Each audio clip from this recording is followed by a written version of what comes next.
Hello, Buckeyes. How you doing today? Oh, what a week it has been. If anybody's been paying attention, it's been a very interesting week, has it not? So what do you all think, huh? What does everybody think? Right now, Ohio State is number one in the nation. Who thought that would happen after watching our first game against Indiana? Do you guys feel like we're number one in the nation? I gotta tell you, something I've always believed in is that defense wins championships, and we've got defense, baby. We've got defense this year, and I am impressed. How many how many other people are impressed with this defense? It's absolutely amazing. So right now, we are at the top of our division. There's only two undefeateds, and it looks like we're on a collision course, baby. A collision course. All right. So our matchup with Wisconsin, a lot of people left the game feeling a little bit like it was a mixed bag. It was kind of a mixed bag. There's no doubt about it. Kyle McCord, 17 for 26, 226 yards, two touchdowns, two interceptions. But our defense really held Wisconsin under wraps. Locke, their backup quarterback, was 18 for 39, just under 50% completion percentage. He did have one touchdown. And then Allen, unfortunately for Allen, he got hurt. I do hope he'll be okay. Wisconsin's running back is a very gifted young man. I hate to see him get hurt in that game. But amazing performances. Henderson and Marvin Harrison Jr. just took over this game. And it's just amazing. I mean, we were all wondering where Cade Stover was, but man, Henderson, 162 yards. It started feeling like our running game was fixed.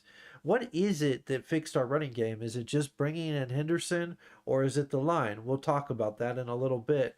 Marvin Harrison Jr., another game over 100 yards.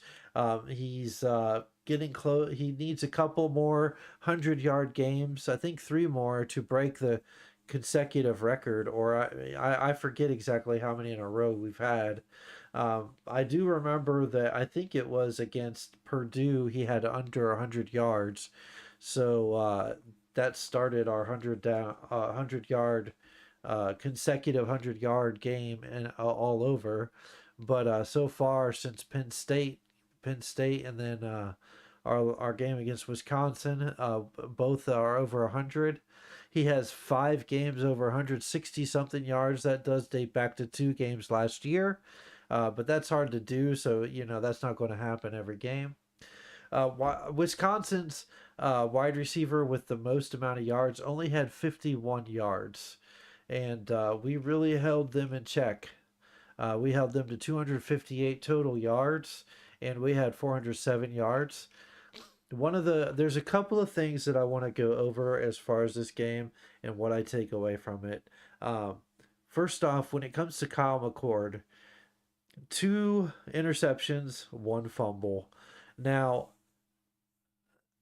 it's a mixed bag because a lot of people want to immediately blame the line for everything that happens with Kyle McCord.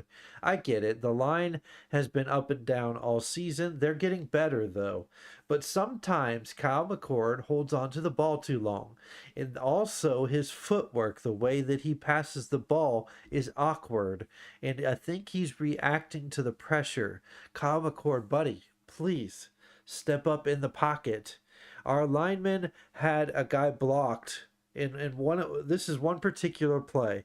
He had our lineman blocked. Kyle McCord stood there with the ball in his hand. I think this was the fumble play. I don't remember 100%.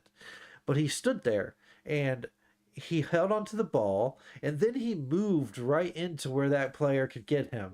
And that wasn't the offensive line's fault. That was Kyle McCord's fault. Buddy, McCord, I know you're still learning. Step up into the pocket. Make your throw. The line will appreciate you if you do, okay? Please, McCord. Another thing, buddy, we love you. We're glad that we're 8-0. You've won every game. You had that amazing drive against Notre Dame, the one where most of us, including me, thought we had already lost, and we probably should have. But Kyle McCord, that drive showed what you're made of. Be that guy more often. Kyle McCord, please. What is this intentional grounding a game? One or two a game? I think we had two against Wisconsin, right? Two. How? I've never seen so many intentional groundings in my life. That might happen once a season with a quarterback, but for some reason, I don't get it. Look, I'm not here to whine about Kyle McCord. I think Kyle McCord's a lot better than he's getting credit for. Now, Ohio State statistically is 40th in the nation in offense. I don't think that we're aiming to be the best offense this year. I think we're actually using a different strategy. I think we're trying to run more clock. I think Ryan Day shifted those gears on purpose. And I think I mean I understand why he did it.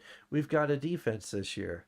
But we are number one in the Big Ten, and I think most of us Big Ten fans know the Big Ten is just year in and year out defensive league. That's what it's built on. It's built based on the weather that we get here in the Midwest, and that weather is cold, snowy, rainy, slippery.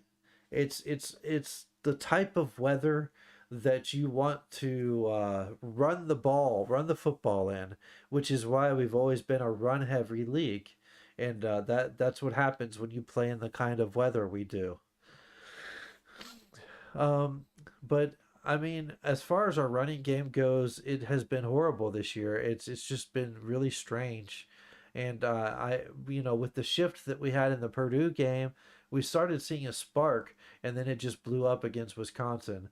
Hey, if I think back to 2019, it was kind of like that in 2019. Our running game was kind of like, what's happening? It's not really that good. And then towards the end of the season, it got really good. And this team does remind me of 2019. There's a lot of similarities to it. Brian Day made a good comparison. Of course, he knows what he's talking about. But when it comes to Wisconsin, we've had a lot of trouble on Camp Randall. As a matter of fact, it was since the year 2000 that we had beat them by double digits. That's a long time ago. Every time we go to Camp Randall, it's single digit victories or losses. So, I mean, everybody probably remembers the last season that we had Jim Tressel. We went into Wisconsin. We were number one in the country. We just became number one in the country because Alabama lost the week before. So we're like, okay, we just got to get through Wisconsin and we've got this, right? We've got this. No. First play, kickoff, Gilreath, pew, touchdown, kickoff return. And it was like, oh man, don't tell me it's this game. It's this game. And it was ugly. It was awful. But this past week, not this time, buddy. Not this time. Marvin Harrison had two receiving touchdowns. This guy is just something special, and we need to keep unleashing him. Now, I saw, other fans talking about how Ohio State relies on Marvin Harrison Jr. And that's not too far from the truth. I get it, but in actuality, we do have other players that can make plays, and this week we're getting Emeka Egbuka back, so I'm very happy about that. So with Emeka Egbuka back, with Travion Henderson back on offense, we should actually see a little bit different pep in our step, I think. Kyle McCord trusts just a few players. Right now, he doesn't seem to be in sync with Carnell Tate yet, and it'll have to happen next year. But that's how it goes. So when looking at our next opponent, going in 8-0, we are playing in New Jersey today at noon. Rutgers is a 6-2 team. They're a bowl team. I just want to say congratulations, Greg Schiano.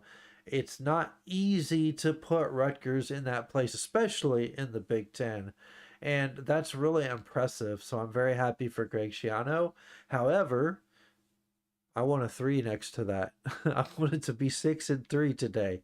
If we play our game, that should be. We have better athletes. We have, we're just all around better players on the field.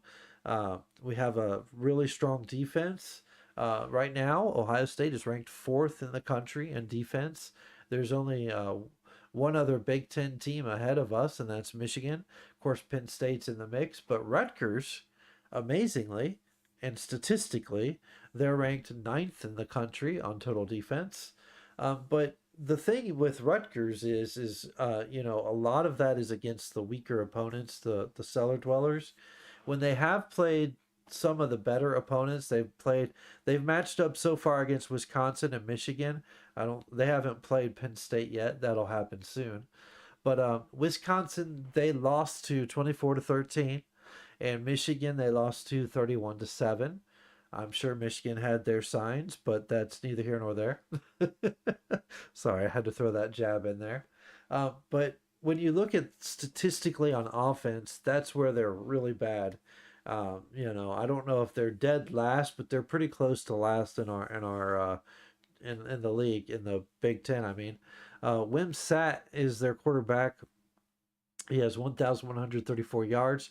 He only has 7 touchdowns, which is half the amount of touchdowns that Kyle McCord has. And he has 4 interceptions, which is just one more than McCord.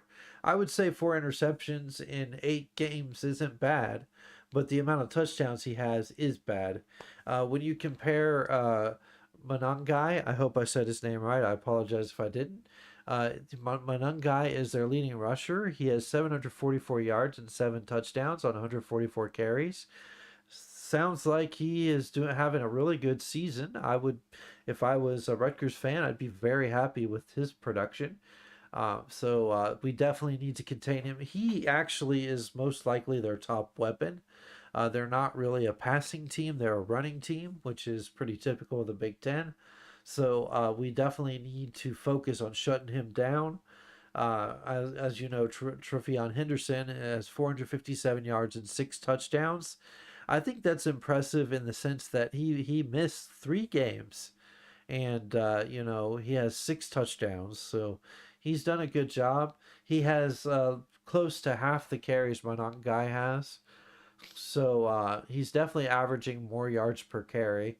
Then there's Marvin Harrison Jr., 48 reception, 889 yards. Hey, this game he could go over 1,000 yards, eclipsing that in the ninth game of the season. That's pretty impressive.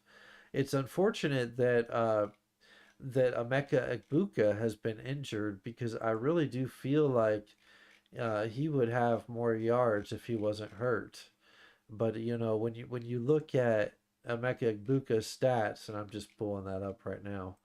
Um, Normally, Emeka Egbuka would be much further along, but he only has 303 yards.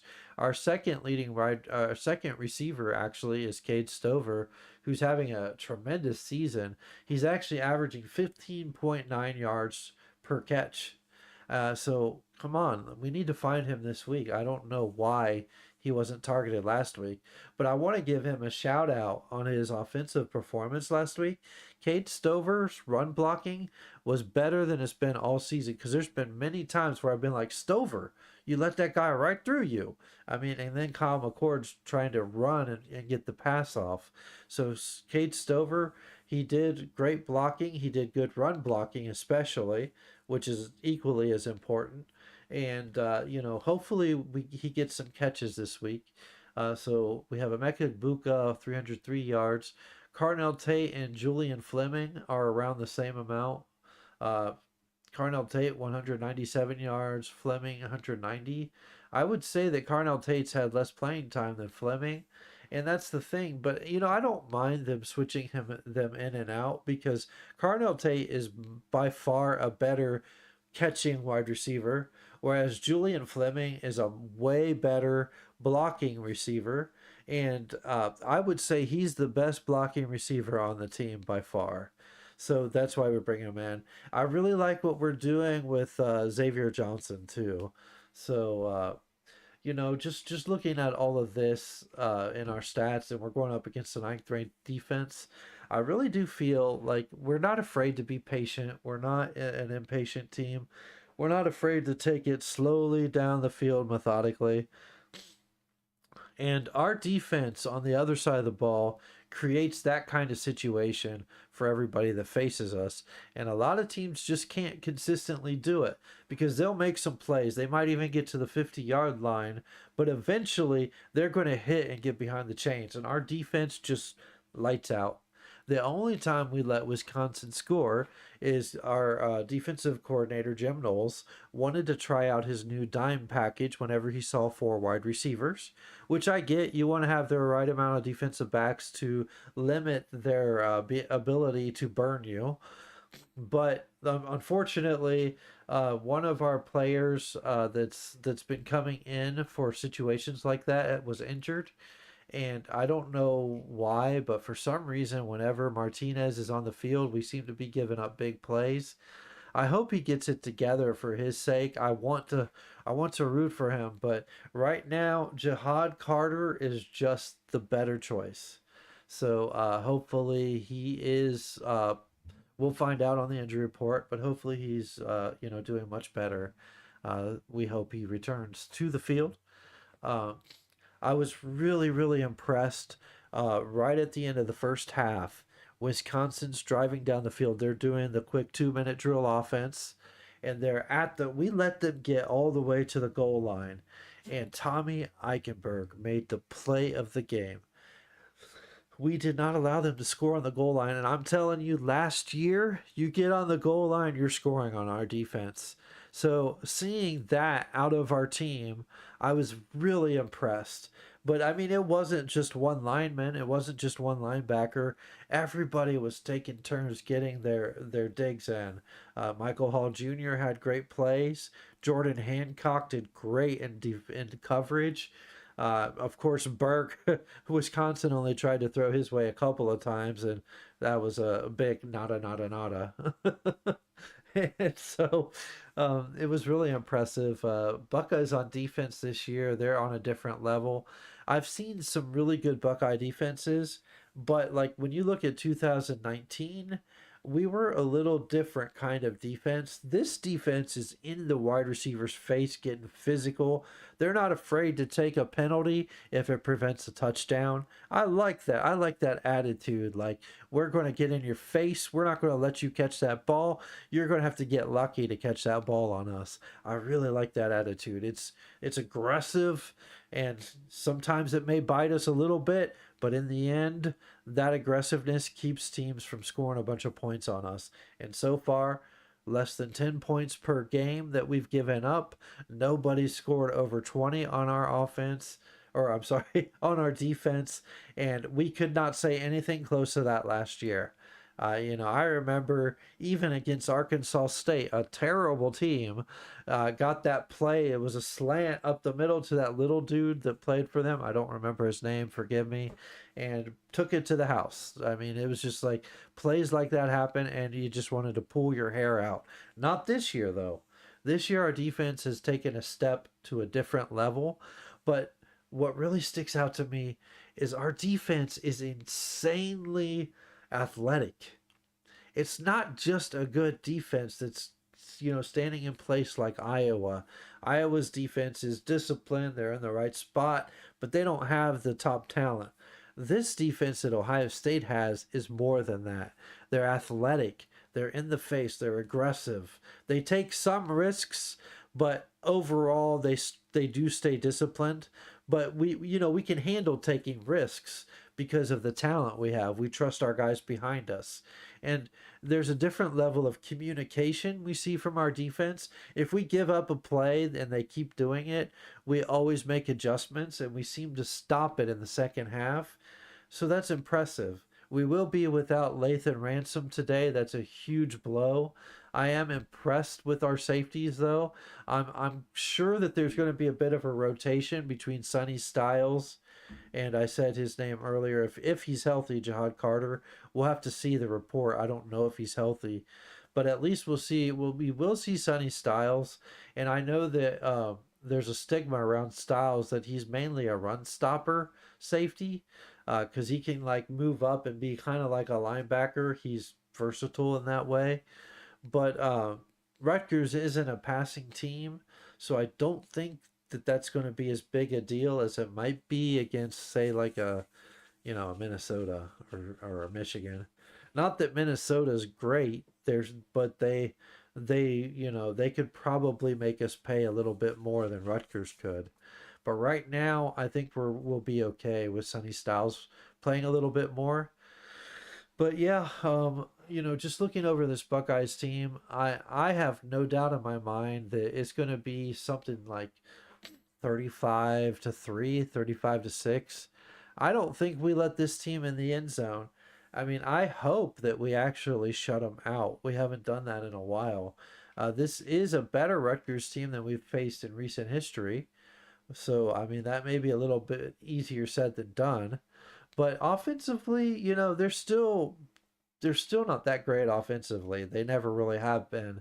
It's their defense that's taken a step up, which I think we have the right combination of players to actually, wear that defense down. And because our defense is so good, we're going to keep their offense off the field. So I think that we can win 35-3, 35-6, and we may even shut them out today. The Buckeyes are on a different level, and now that they're ranked number one, I know that they're going to want to prove something today. So I believe that this Buckeyes team has something for Rutgers today. I know we're in New Jersey, but we're not afraid of playing in someone's stadium. We've already played at Notre Dame. We've already played in Wisconsin. And now we're going to Rutgers. We're not scared of other people's stadiums. This team is on a different level, and obviously the committee sees it. They see it. We're not flashy on offense, but our defense is something special, and defense wins championships. So, there were a lot of Alabama teams, starting in 2010. They weren't flashy on offense. They became flashier towards, the most recent national championships. But, the first round or first set of teams that Nick Saban started building, they weren't flashy. They were like, we're going to pound you.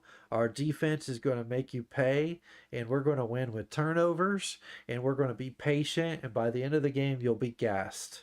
And that's what this Buckeyes team is, especially if we get the ground game going. So I think, 35-6 is what I'm going to stick with.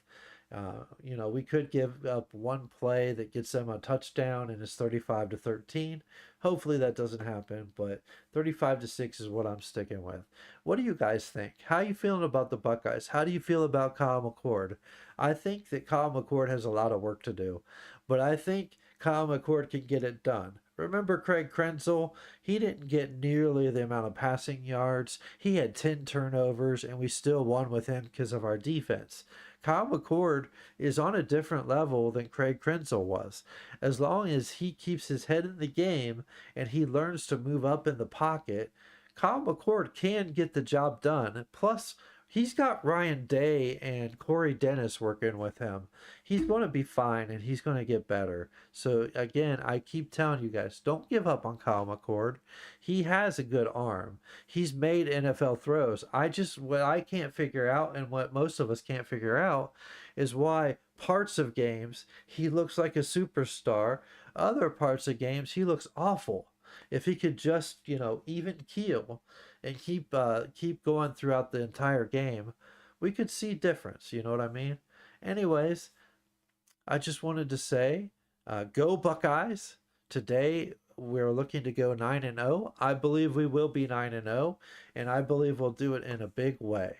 All right, everybody. Enjoy the game later today. I hope to hear from you. Make sure you comment. Make sure you share the video. I would love to hear some things from you, and anything you want to talk to me about or anything you want me to talk about, let me know. I hope you enjoyed my little silly nod to the whole Michigan scandal. I know I haven't talked about it yet, but everybody's talking about it. I'm not just looking for clicks, anyways, but I do want to release a video about it. But every day something new's coming out, so I'm still kind of formulating my thoughts around it. I want to play Michigan. I don't want them to ban them or anything like that. Ohio State, Michigan, I want us to show them on the field how good we are.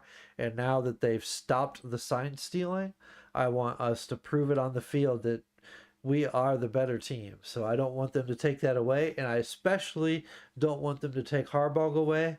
But I am hearing he might be suspended indefinitely. I hate to hear that because I wanted to face him. But he does deserve it, I have to admit. But anyways, everybody, have a great day. Talk to you next time.